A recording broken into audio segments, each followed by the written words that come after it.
am a teacher. When I introduce myself, usually I get two kinds of reactions. First is, wow, she should be a saint. The second reaction is, like, what were you thinking about when you were choosing your profession, girl? I have to confess that the second reaction happens more often. Well, I am a teacher because teaching is my passion, and I believe that education will transfer our nation to a new level of success and prosperity. Sounds like I finished my speech, isn't it? But here comes a question. What is education in general? Usually I ask this question to different professionals and just random people, and the most popular answer I get is that education is what secures us with good job and prosperity. Okay. When I was just starting my career in education with Teach for Armenia program, I was living and teaching in a remote Katnarat village that is on the border with Georgia.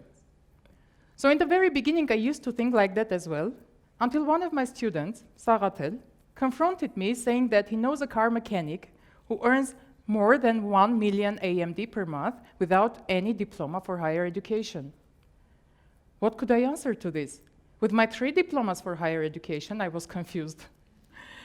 And that made me think on, what is education really for?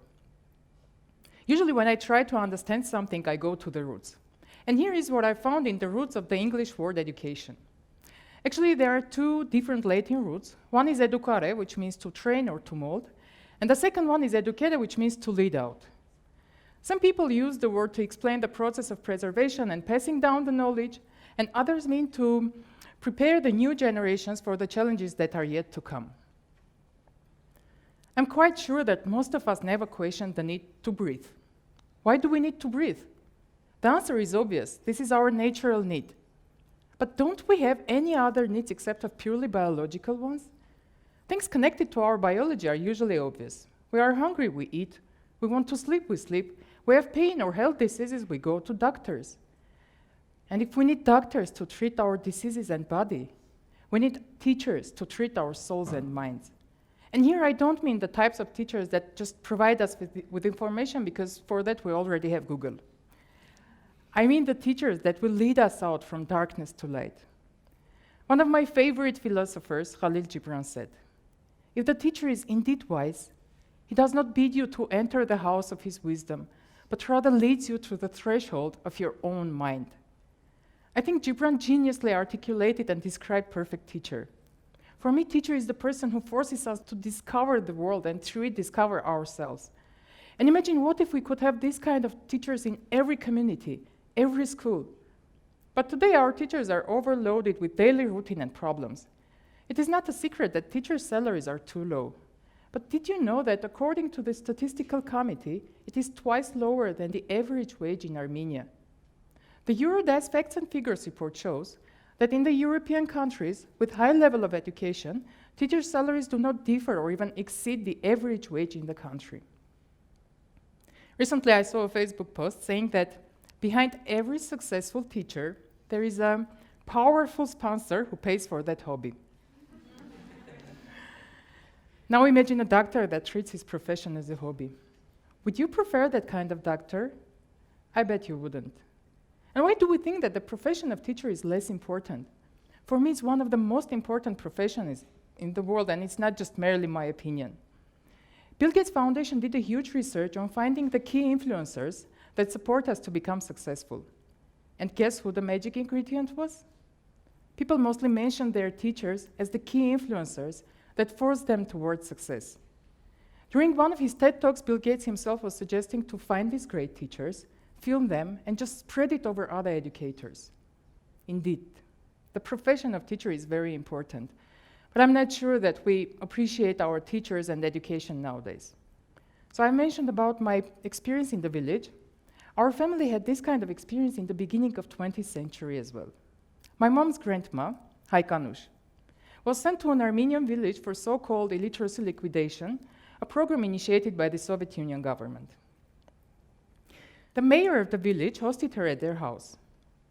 Before going to bed, the new bride of the family came to grandma with a big bowl of hot water, saying that she is going to wash grandma's feet. Actually, this tradition goes back with its roots to the Christianity and was to honor a very special guest. Of course, Grandma refused the suggestion, but on the other morning she woke up finding her room full of agricultural products. And these were gifts from the locals for their new teacher that were going to commit her time to literate the village youth. And despite these strange acts of appreciation, people back then really valued teachers and opportunity for education. I do not offer our government to wash teachers' feet. What I do offer is to start appreciating our teachers, first of all, to change this culture. And the major reforms and changes should start with pedagogical university. It was not surprising for me anymore when I've learned that the pedagogical university is not the most famous one. According to the Assessment and Testing Center statistics, the average entry points for pedagogical university are lower than the average entry points for all other universities in Armenia. We all can see that the university does not craft the teachers we need in 21st century.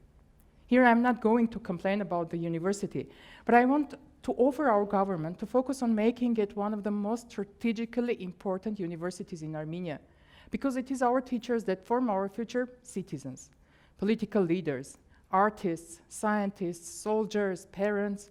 It is our teachers that form our future. And the school is the most appropriate institution for formulation of a person, and our teachers are our role models and mentors. But imagine what model teacher can be if he or she is undereducated, underpaid, and undervalued as well. It is obvious that to ensure the quality of general education, we need to improve the education quality of our teachers. Also, we need to select the best professionals to work in schools. And to attract talents towards becoming teachers, the remuneration system for teachers should be very attractive, at least relevant to the average wage in the country. Believe me, being a teacher is not that easy as it seems to be. Only working as teacher, I've realized that this is 24/7 job. And in order to become a perfect teacher, you should dedicate yourself to this profession totally. While teaching in the village, I've met people who were devoted to their profession despite the socially unfair environment they were working in. And if we want our teachers to form the futures we want to live in, we have to create a secure and caring environment for them. So what are we waiting for? Why are we delaying these strategically important reforms and changes? How long are we going to complain about our teachers and do nothing? Today, we are witnessing an amazing transformation period in our history. And I am here to say that this is the momentum. We either do it or we lose it forever. And I insist, we have to do it now. Thank you.